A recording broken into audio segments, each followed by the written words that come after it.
की और आ गई थर्स्टी ग्रो की, और थर्स्टी ग्रो की तुम सोचो कि पिछली बार आ गई थी, शायद इस बार नहीं आई और आ गई और तुमने याद नहीं की, तो कैसे लिखोगे? अब मैं तुम लोगों को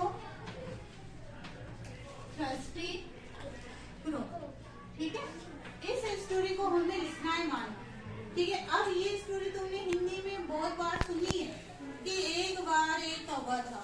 इस लाइन को हमें इंग्लिश में लिखना है, तो हम क्या लिखेंगे? Once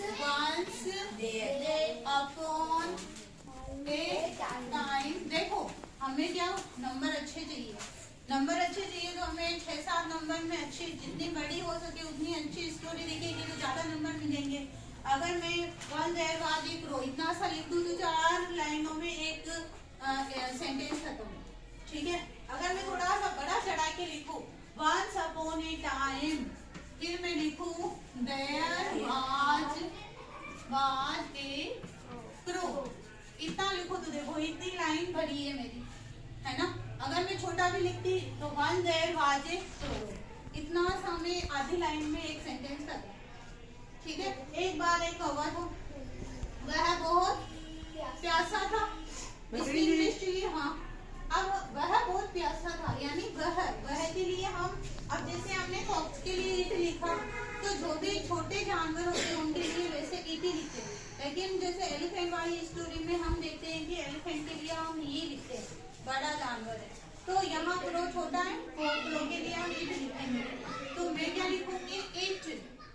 इट वाज, वह बहुत प्यासा था, इसकी इंग्लिश लिखनी है, तो इट वाज, इट यानी वह, वाज यानी था, बहुत प्यासा था। इट वाज वेरी थर्स्टी, वह बहुत प्यासा था, तो इट वाज वेरी थर्स्टी, ठीक है ना। अब उसने क्या किया? प्यासा था, उसके बाद क्या था? हमारी हिंदी की लाइन क्या बोलती है कि वह बहुत प्यासा था, उसने पानी की तलाश की इधर उधर, तो हमारी वही लाइन वापस आती है कि इट फिर क्या लिखेंगे हम? इट सर्च्ड, उसने तलाश किया, इट सर्च्ड वाटर, पानी तलाश किया, हेयर एंड देयर, है ना, हेयर एंड देयर, उसने चारों तरफ पानी तलाश किया, ठीक है ना। ये लाइन आएगी it searched here and there. अब देखो यहाँ पे भी मैंने सेकंड फॉर्म लगाई है और वो हमारी पास्ट टेंस भी चल रही। अब देखो अगली लाइन क्या आएगी? हिंदी की लाइन को इंग्लिश में ट्रांसलेट करना है, तो हिंदी की लाइन अगली क्या आएगी कि उससे एक कोट दिखा, है ना। तो हम क्या लिखेंगे? इट सा, उसने देखा, उसे देखा, ठीक है, उसने देखा एक कोट, ठीक है ना, एक घड़ा दिखा उसे, उसने देखा एक कोट एंड वो वहां गया, ठीक है ना। इट, वह वहां गया का इंग्लिश क्या हो जाएगा? इट वेंट, वह गया, सुनो, इट वेंट, वह गया वहां, देयर, वहां गया, ठीक है, कोर्ट के पास गया, नियर कोर्ट भी लिख सकते हैं, देयर नियर कोर्ट, ठीक है, पेड़ के पास गया।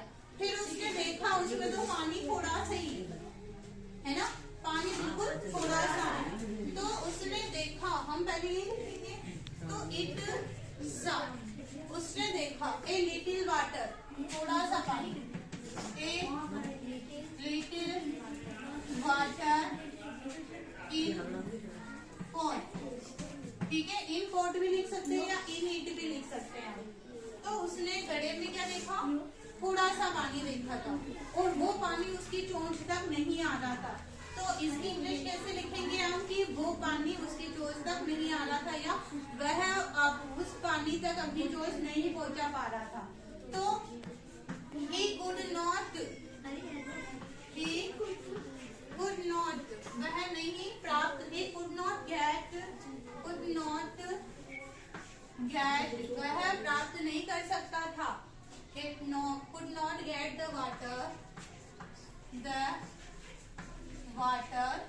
वह उस पानी को प्राप्त नहीं कर सकता था, because, क्योंकि उसकी चोंच,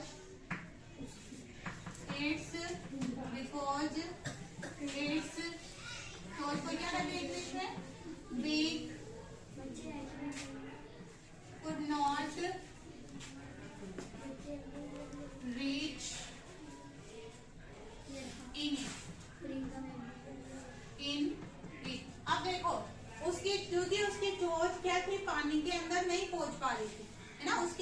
पहुंच पा रही थी।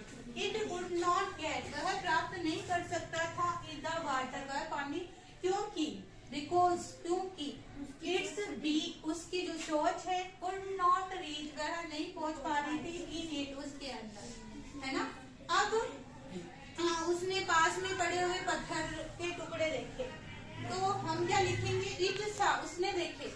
हमारी जो लाइन होती है उसको हम जैसे हिंदी में होता है कि उसने, हिंदी की लाइन होती है उसने, देखो ये स्टोरी हम याद करके नहीं गए, लेकिन हमने हिंदी में कहीं सुनी हुई ये स्टोरी और हमें उसको इंग्लिश में लिखनी है, एग्जाम में हमें अच्छे नंबर चाहिए। तो हमारी लाइन है कि उसने उसने कंकड़ देखे, कंकड़ पड़े हुए देखे, उसने पास में पड़े हुए उसने कंकड़ देखे, ठीक है, कंकड़ पड़े देखे, पड़े देखे, ठीक है। इसकी इंग्लिश हमें लिखनी है क्योंकि उसने कंकड़ पड़े हुए देखे। तो इसकी इंग्लिश जब हिंदी के अंदर क्या होता है कि हिंदी में करता तो आगे आता है, लेकिन उसने का हम क्या लिखेंगे, इट। अब हिंदी के अंदर जो वर्ब होती है वो पीछे पीछे होती है, जैसे वह भागा, वह दौड़ा, उसने देखा, वह गया, ठीक है। तो जो पीछे की वर्ब होती है उससे हमें पता चलता है कि कौन से टेंस की है। तो हमने देखे कि इंग्लिश क्या लिखेंगे, उसने इट सा, उसने देखे, इट सा, ठीक है। अब जो कंकड़ है इसकी इंग्लिश हमें लिखनी है, तो इट सा क्या लिखेंगे, पेबल्स, इट सा पेबल्स, इट सा द नहीं लिखेंगे हम, इट सा पेबल्स, सॉरी पेबल्स, बहुत सारे पड़े हुए देखे वहां पर, क्या लिखे, कंकड़। अब उसने क्या किया, उसने अपने दिमाग में वीडियो बना एक उपाय सोचा, तो हम इसकी इंग्लिश क्या लिखेंगे, इट थॉट, उसने सोचा, इट थॉट, उसने सोचा a plan, it thought of a plan, it thought a plan, उसने एक प्लान सोचा, या ट्रिक भी लिख सकते हैं इस प्लान की जगह हम, अगर तुम्हें याद आ जाए तो उसने एक ट्रिक भी लिख सकते हैं प्लान की जगह, ठीक है।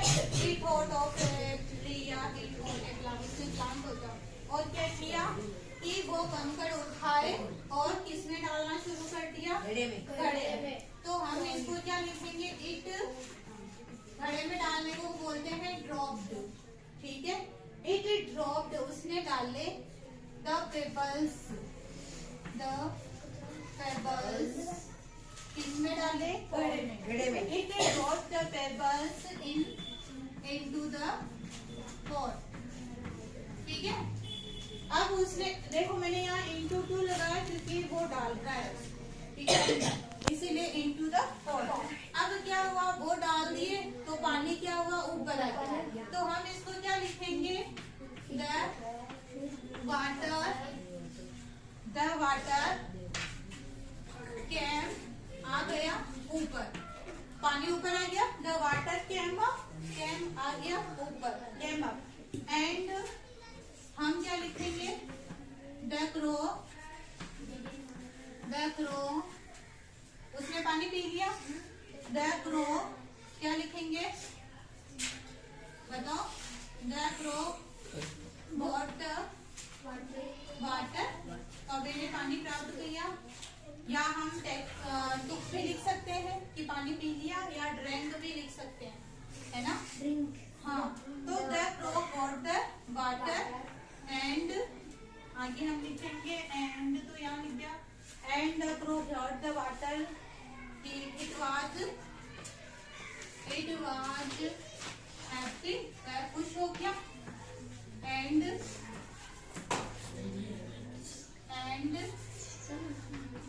क्लियर।